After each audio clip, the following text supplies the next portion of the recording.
बिस्मिल्लाहिर्रहमानिर्रहीम। मैं हूं मलिक मोहम्मद अली, प्रोग्राम बात से बात मलिक मोहम्मद अली के साथ। आज के प्रोग्राम में हम बात करेंगे कि तहरीक इंसाफ का इस्लामाबाद इत्तेजाज अब क्या रुख अख्तियार करने वाला है। क्या तहरीक इंसाफ पर पाबंदी लगने जा रही है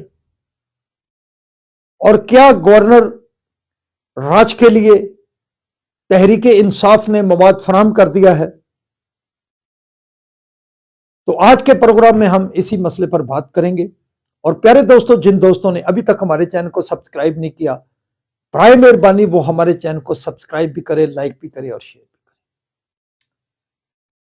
कुछ अरसा कबल बात हो रही थी कि तहरीक इंसाफ पर फॉरेन फंडिंग का केस साबित हो चुका है। उन्होंने भारी फंडिंग ली बाहर से। फिर 9 मई के वाकयात भी आ गए। कहा जाने लगा कि तहरीक इंसाफ को दहशतगर्द जमात करार दिया जाए।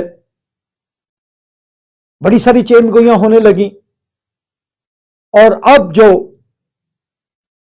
तहरीक इंसाफ की तरफ से एहतजाज हुआ, गुज़श्ता 2 माह के दौरान एहतजाज भी हुए, जलसे भी हुए।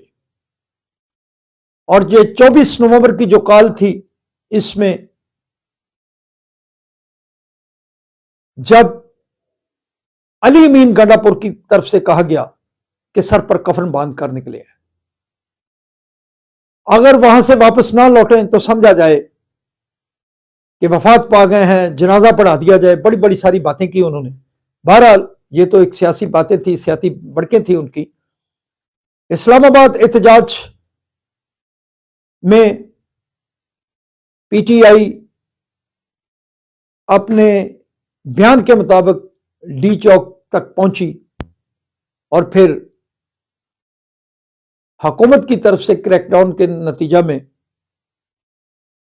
पीटीआई का ये एहतजाज नाकाम हो गया।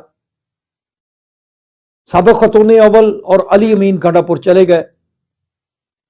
वहां से जो कारकुनान के हालात थे, कारकुनान वहीं रह गए और ये क़यादत चली गई। और इसी एहतजाज में अब एक सवाल पैदा होता है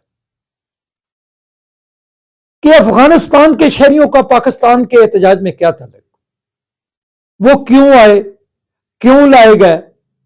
इससे पहले भी 9 मई के वाकयात में एक अदालत ने सजा दी है जिसमें 4 अफगानी शहरी शामिल थे जिन्हें सजा हुई।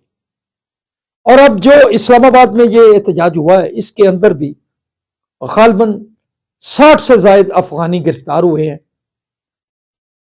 सवाल ये है कि अफगानियों का क्या काम पाकिस्तान के अंदर होने वाले एहतजाज का।